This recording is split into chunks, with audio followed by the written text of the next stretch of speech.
Selamat siang Bapak. Selamat siang. Ya. Assalamualaikum warahmatullahi wabarakatuh. Apa yang bisa saya bantu? Ya, begini Bapak. Di sini saya mendapatkan tugas dari modul 3.1 tentang pengambilan keputusan yang berhubungan dengan nilai kebajikan sebagai pemimpin, Bapak.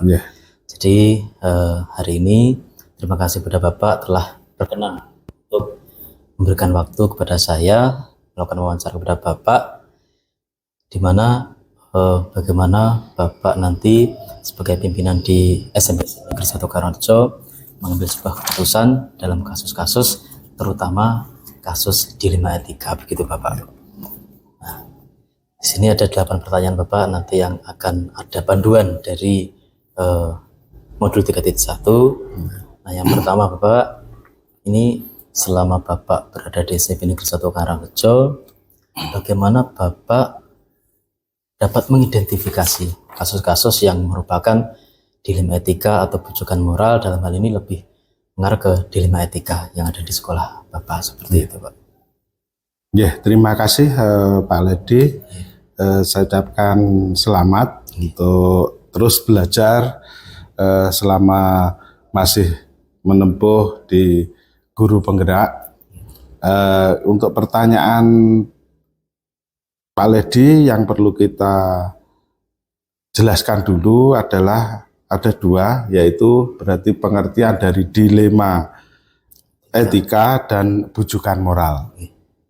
Dilema etika ini adalah sebetulnya sebuah suatu kebijakan, yaitu terdapat 2 nilai kebajikan yang bertentangan atau disebut dengan benar dengan benar.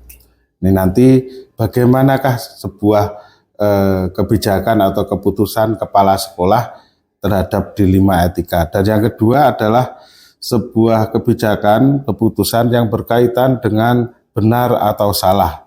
Jadi dari unsur benar atau salah, kepala sekolah akan memutuskan suatu kebijakan yang tentunya ini nanti akan dirasakan oleh para stakeholder sekolah. Baik, dari kedua pengertian tadi, maka sebagai pimpinan sekolah yang kita sering menghadapi kasus dilema etika maupun bujukan moral, maka saya mengidentifikasi dulu kasus-kasus tersebut dengan melihat dan memahami kasus-kasus tersebut. Dan untuk memahami kasus tersebut, saya harus berkomunikasi dengan pihak-pihak yang terlibat di dalamnya. Ya, jadi mungkin ada 2 atau 3 yang terlibat di dalamnya, maka kita ajak duduk bersama untuk berkomunikasi. Dan selanjutnya untuk pertimbangan utama yang mendasari sebuah keputusan yang nanti akan saya ambil. Apakah berdasarkan hasil akhir, berdasarkan peraturan, atau nanti berbasis peduli. Kalau nanti kita pertimbangkan apakah itu nanti kalau kita identifikasi itu nanti untuk sebuah dilema etika, nanti berhadapan antara individu dengan masyarakat, antara kepentingan individu dengan kepentingan masyarakat, mana yang kita jadikan sebuah kebijakan. Kebajikan ini juga benar di individu, juga benar di masyarakat. Nah, ini kita identifikasi juga paradigma ini. Kemudian antara keadilan dan kasihan. Nah, ini juga perlu kita pertimbangkan. Kemudian antara kebenaran dengan kesetiaan, juga antara jangka pendek dengan jangka panjang. Dengan kita melalui tahap yang tadi dan perlu menganalisis menggunakan paradigma 4 ini, nanti akan kita tahu tentang persoalan dilema etika. Selain dilema etika, tentunya lebih mudah lagi apakah kita golongkan dengan antara benar dan salah sebagai nanti sebuah penggolongan ke arah bujukan moral. Terima kasih. Berarti ini Pak ya, sangat ya perlu proses juga Pak ya dalam pengambilan keputusan untuk seorang pemimpin. Ya, tentunya memerlukan suatu proses yang perlu tahap-tahap yang semuanya harus sabar juga untuk menunggu suatu keputusan. Berikutnya Bapak, ini dari penjelasan Bapak yang luar biasa tadi, kemudian pertanyaan nomor 2 ini terkait tentang bagaimana Bapak menjalankan pengambilan keputusan di instansi Bapak yaitu SMP Negeri 1 Karorejo, terutama pada kasus yang sangat sama-sama benar tadi, kemudian sama-sama mengandung nilai kebajikan juga seperti itu Pak. Terima kasih untuk sebuah pengambilan keputusan pada kasus-kasus antara dua kepentingan yang sama benar atau mengandung nilai-nilai kebajikan. Kunci dari setiap penyelesaian suatu konflik atau persoalan adalah komunikasi yang baik. Kita jalin komunikasi yang baik itu. Kita siap mendengarkan dari masing-masing pihak, kemudian kita saling bisa menganalisis. Ya. Jadi intinya kita melakukan komunikasi dengan unsur-unsur di sekolah, dengan stakeholder, dengan tim manajemen sekolah untuk pengambilan kebijakan yang ada di sekolah nanti. Ini bisa kita beri tahapan, ya. Jadi kita yang pertama bisa setelah komunikasi kita mengidentifikasi apakah itu nanti tergolong di dalam dilema etika atau rujukan moral. Ya, itu perlu kita identifikasi. Kemudian juga dari fakta-fakta kita daftar apakah itu nanti tergolong yang mana dari fakta-fakta yang timbul dari masing-masing pihak. Kemudian mengidentifikasi pihak-pihak juga yang terkait. Jadi yang terkait dengan persoalan tersebut kita jalin komunikasi sehingga nanti bisa lebih tepat untuk sebuah pengambilan keputusan. Kemudian kita juga diskusikan semua pilihan solusi-solusi dari kasus ini yang bisa tepat sebuah kebijakan dan kalau bisa juga win-win solution. Jadi sebuah kebijakan, keputusan yang bisa diterima semua pihak dan saling menyenangkan semuanya karena semuanya terakomodir. Kemudian setelah itu maka dari solusi itu kita laksanakan actionnya. Itu sebagai bentuk nyata dari sebuah kebijakan dan itu nanti akan bisa dirasakan oleh semua pihak. Terima kasih. Terima kasih ya Pak, sangat luar biasa penjelasannya. Dari komunikasi, kemudian langkah-langkah yang luar biasa tadi Pak, tentunya Bapak beserta unsur-unsur yang ada di sekolah itu pasti mempunyai langkah-langkah gitu Pak ya. Langkah dalam pengambilan keputusan, ya mungkin ya prosedurnya di sekolah yang Bapak pimpin gitu. Kira-kira bisakah dijelaskan Bapak langkah-langkah atau prosedurnya dalam pengambilan keputusan begitu? Terima kasih. Ini sangat penting sekali langkah-langkah atau prosedur. Ya ini kalau kita pegang yang jelas nanti insya Allah persoalan akan bisa terselesaikan. Amin. Jadi apabila ada kasus yang berkaitan dengan kepentingan orang banyak, maka sebelum saya mengambil keputusan, saya akan melakukan komunikasi dengan semua pihak.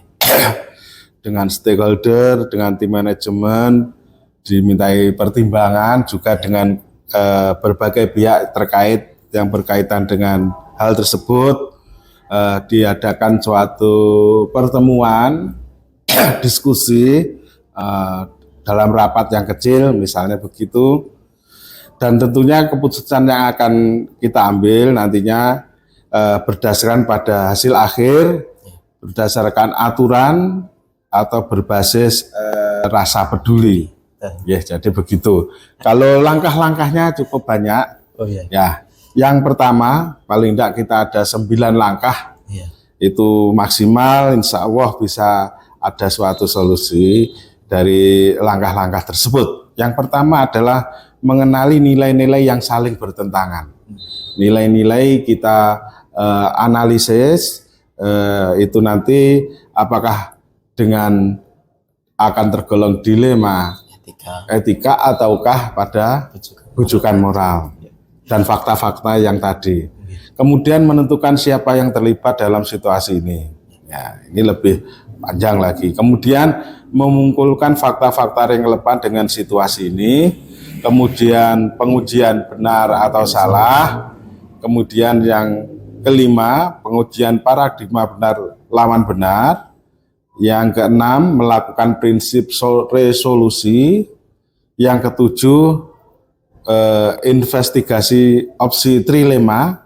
Yang kedelapan, membuat suatu keputusan. Yang kesembilan adalah melihat lagi keputusan atau kita masih refleksikan lagi. Ya, walaupun ini 9 langkah ini bukan hal yang mutlak dilakukan, tapi ini sudah banyak yang terangkum di dalam langkah ini dari yang nomor 2 tadi. Paling tidak langkah ini akan membantu kita dalam mengasah kemampuan dalam mengambil sebuah keputusan.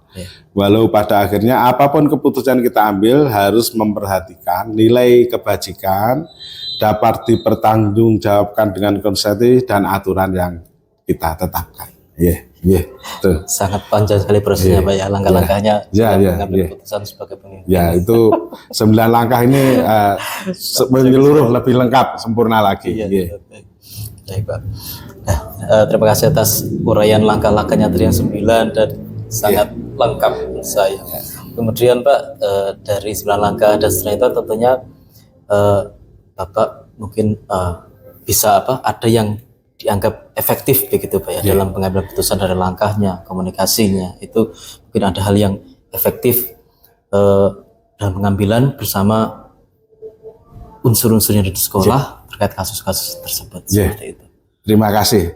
Kuncinya adalah komunikasi yang efektif. Kemudian diikuti dengan koordinasi. Nah, kuncinya adalah komunikasi dan koordinasi. Setelah kita menganalisis, mengidentifikasi, ya kita harus komunikasi dan koordinasi. Ini kunci. Dan disertai dengan memang untuk mencari suatu solusi yang niat baiknya mencari solusi yang terbaik begitu. Jadi setelah menimbang unsur tadi, langkah-langkah tadi, kuncinya adalah setelah itu kita terapkan pada komunikasi dan koordinasinya yang efektif. Itu adalah kuncinya. Nah, ya itu disertai dengan objektivitas. Ya. Terima kasih, itu kuncinya. Untuk yang berikutnya nih Pak. Jadi saya semakin tertarik juga ini Pak. Nanti siapa tahu ada kesempatan meneruskan perjalanan seperti Bapak. Insya Allah, semoga ya. Ini jadi sebuah mengambil suatu kebijakan, mengambil sebuah keputusan, ini adalah merupakan suatu seni. Seni. Seni. Berikutnya Pak, pertanyaan kelima, tentunya Bapak ini kan memiliki banyak tantangan, banyak hal yang harus dihadapi begitu Pak ya, dalam sebagai pemimpin yang harus menghadapi kasus-kasus, tentunya ada tantangan-tantangan yang dihadapi. Jadi menurut Bapak, pripun Pak tantangan-tantangannya? Ya, jelas ada tantangan di sana, karena sebuah keputusan ini harus berdampak pada yang baik, pada semua pihak menerima, kalau bisa menyenangkan semuanya, win-win solution. Jadi posisi yang susah Pak. Ya, tapi harus kita laksanakan. Itu. Jadi tantangan pengambilan keputusan yaitu pada saat kita mengambil, tentunya kita sadar ada resiko. Resiko ini pada pimpinan. Nah, apa resikonya? Resikonya sebuah keputusan itu harus menyenangkan semua pihak. Nah, kalau ada yang tidak menerima, itu adalah konsekuensi, resiko yang harus ditanggung oleh pimpinan tadi. Nah, ini ada indikator atau patokannya, ya. Tentunya kita supaya bisa win-win solution, menyenangkan semua pihak, dan ini benar, maka yang pertama kita lihat apakah itu memihak pada kepentingan siswa, pada kepentingan peserta didik. Maka kalau itu memihak kepentingan peserta didik, berarti itu kita sudah ada pada jalan yang benar. Yang kedua, yaitu apakah sesuai dengan nilai-nilai kebajikan, kebenaran yang ada di masyarakat, aturan-aturan, norma. Kalau itu sudah sesuai, maka kita berarti ada di jalan yang benar. Yang ketiga, apakah dapat dipertanggungjawabkan kepada semua pihak. Kalau itu dapat dipertanggungjawabkan logis dan itu adalah memihak semuanya untuk kepentingan semua, saya kira kita dengan 3 tersebut kita bisa pertanggungjawabkan, kita memihak pada nilai kebajikan, kita berpihak pada murid, 3 unsur tersebut, maka tentunya ini akan menjadikan sebuah keputusan yang bagus, baik, dan optimal. Nah, itu tentunya akan sedikit sekali, semoga sedikit sekali resiko yang akan ditanggung oleh kepala sekolah. Berarti harus menerima konsekuensi itu adalah selalu beriringan, Pak ya. Iya, jadi ada sebuah jabatan, yang mana sebuah jabatan ini kepala sekolah yang harus ada sebuah kebijakan keputusan yang di sana ada resiko yang harus memang ditanggung oleh kepala sekolah karena jabatannya. Mau tidak mau begitu. Ya, gitu. Nah, ini percakapan ngobrol yang sangat luar biasa, untuk menambah pengalaman saya juga, Pak. Kemudian, Pak, pertanyaan ke-6 ini terkait tentang pengambilan keputusan Bapak bersama pihak sekolah ini. Apakah Bapak itu mengadakan jadwal, Bapak? Tentunya kasus kan ya banyak sekali begitu, Pak ya, yang ada di sekolah, etika ataupun pendidikan moral. Dan dari kasus tersebut tuh yang beraneka ragam, apakah Bapak itu memberikan jadwal? Oh, ini bagaimana, yang mana, seperti itu, Pak? Terima kasih. Kadang jadwal itu memang harus ada secara terstruktur, sistematis. Kalau itu memang bisa dijadwal, dengan pencapaian yang jelas, itu bisa dijadwal.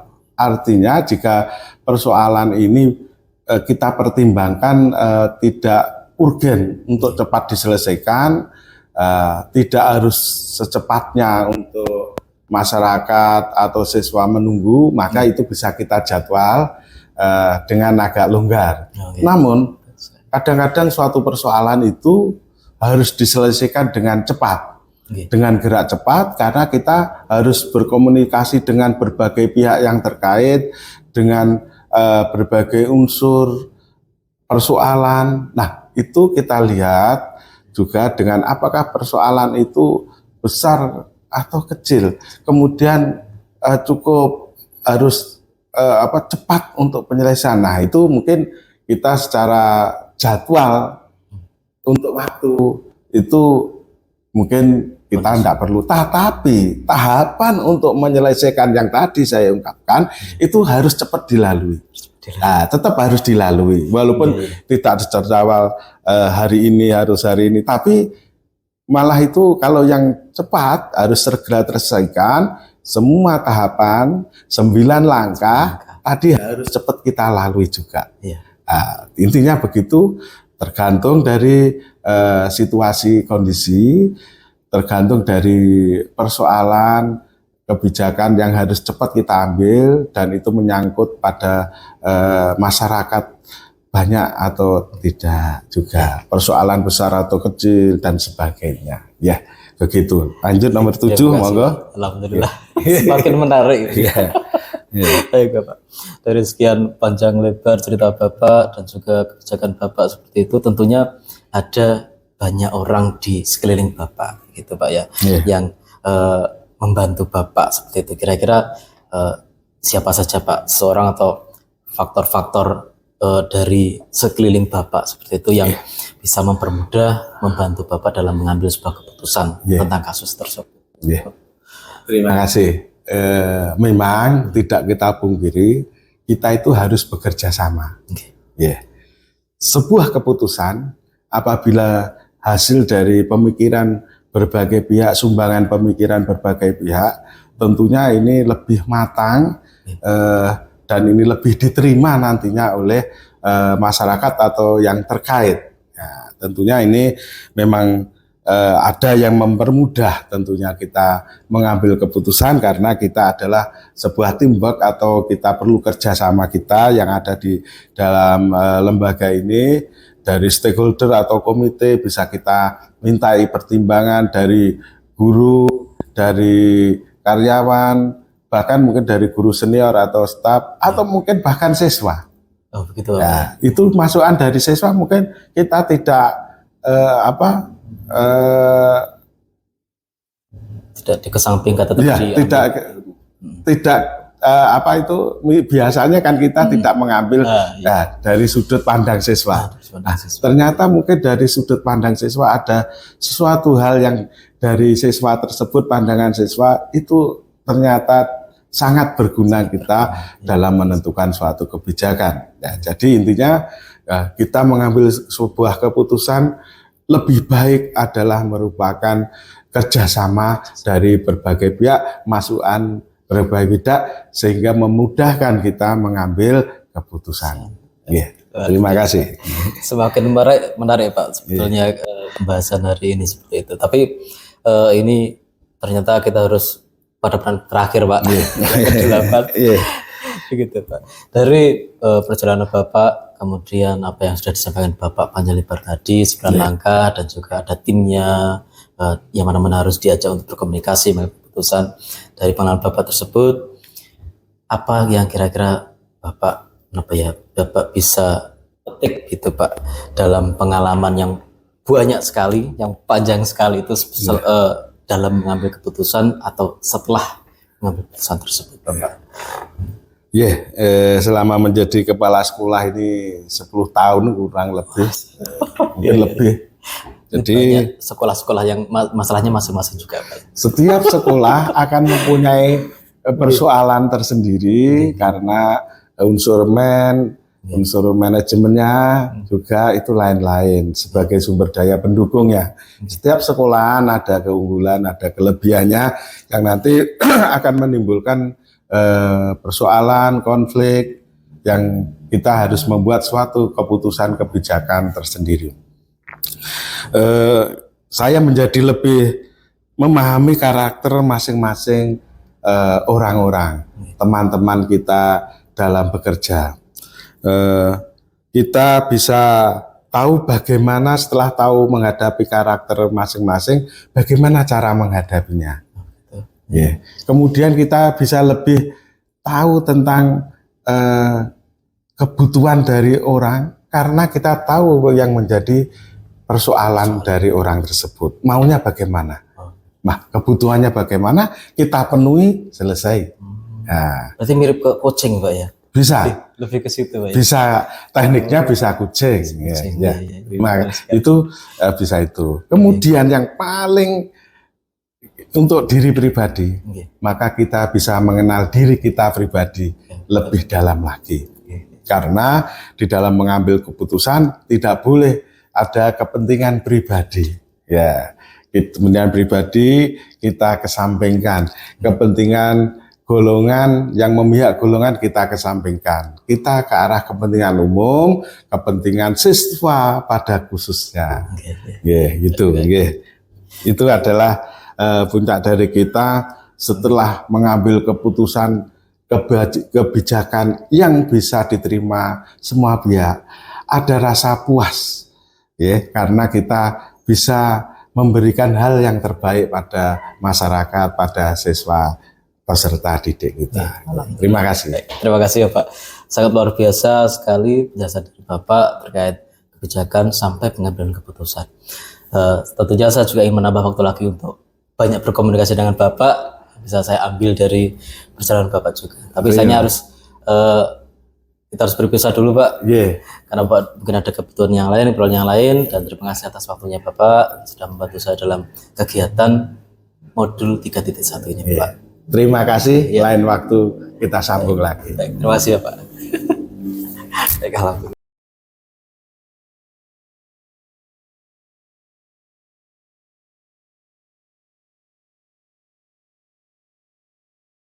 Pagi Pak Kamim. Selamat pagi Mas Jadi.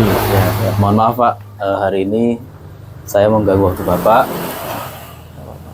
Saya terkait tentang ini ada tugas dari guru penggerak, yaitu modul 3.1 terkait tentang pengambilan keputusan dengan nilai kebajikan sebagai pemimpin, begitu Pak. Jadi semoga Bapak berkenan untuk wawancara dengan saya, begitu Pak. Bisa dimulai Pak ya? Iya. Begini Pak Kamim, selama ini ketika Bapak menjadi pemimpin seperti itu, bagaimana Bapak dapat mengidentifikasi sebuah kasus yang ada di instansi Bapak yang merupakan dilema etika atau bujukan moral, Pak? Gitu. Ya, sebagai pimpinan sekolah saya itu menghadapi kasus mengenai dilema etika atau bujukan moral. Ya, cara yang saya gunakan itu pertama mengidentifikasi kasus tersebut adalah memahami kasus-kasus tersebut. Ya, kemudian saya harus berkomunikasi dengan pihak terkait yang terlibat. Dan pertimbangan utama yaitu mendasari saya mengambil keputusan itu berdasarkan hasil akhir, berdasarkan peraturan dan berbasis rasa peduli. Ya, betul ya. Jadi rasa peduli ini pasti Bapak akan begitu Pak ya, masuk dalam pengambilan keputusan begitu Pak ya. Pertanyaan berikutnya Pak, selama ini juga bagaimana Bapak menjalankan pengambilan keputusan itu di sekolah Bapak atau di instansi Bapak, terutama untuk kasus-kasus di mana kepentingannya sama-sama benar seperti itu Pak. Jadi Bapak memilih yang ini juga benar, yang itu juga benar. Nah, tentunya ini mengandung nilai kebajikan, Pak. Itu bagaimana Bapak menyikapinya? Yang pertama, sebagai pimpinan saya berkomunikasi dengan tim manajemen. Manajemen itu mengambil kebijakan lanjutnya untuk pengambilan kebijakan yang ada di sekolah. Ya. Itu saja. Oke. Jadi di instansi Bapak itu ada tim itu Pak ya untuk tim mengambil manajemen keputusan itu Pak ya. Baik. Berikutnya Pak, pertanyaan ketiga, dalam hal pengambilan keputusan bersama tim manajemen Bapak, langkah-langkah atau prosedur seperti apa Pak yang biasa Bapak lakukan atau Bapak ambil dalam menyikapi hal tersebut Pak? Ya, apabila kasus tersebut berkaitan dengan orang banyak, itu yang pertama sebelum saya mengambil keputusan saya komunikasi dengan tim manajemen. Kemudian melaksanakan rapat kecil dan nanti saya ambil keputusan berdasarkan hasil akhir tadi, berdasarkan ya itu tadi peraturan dan berbasis rasa peduli gitu. Baik. Rasa peduli itu memang sangat utama gitu Pak ya. Iya. Baik. Berikutnya Pak, hal-hal apa saja Pak yang mungkin Bapak beranggapan itu menjadi yang efektif dalam pengambilan keputusan pada kasus-kasus yang dilema etika seperti itu Pak? Ya. Menurut saya itu yang paling efektif dalam pengambilan keputusan sekolah itu yang pertama yaitu adanya komunikasi. Ya. Komunikasi dan koordinasi terhadap tim manajemen itu saya sampaikan menurut saja keputusan nanti bisa diambil secara bersifat objektif nanti. Betul sekali Pak. Berikutnya Pak, kemudian dalam pengambilan kasus dilematika keputusannya seperti itu, tentunya pasti ada tantangan-tantangan gitu Pak ya. Kira-kira menurut Bapak bersama tim manajemen di sekolah, hal-hal apa saja yang selama ini menjadi tantangan dalam pengambilan keputusan terkait kasus-kasus yang dilema etika?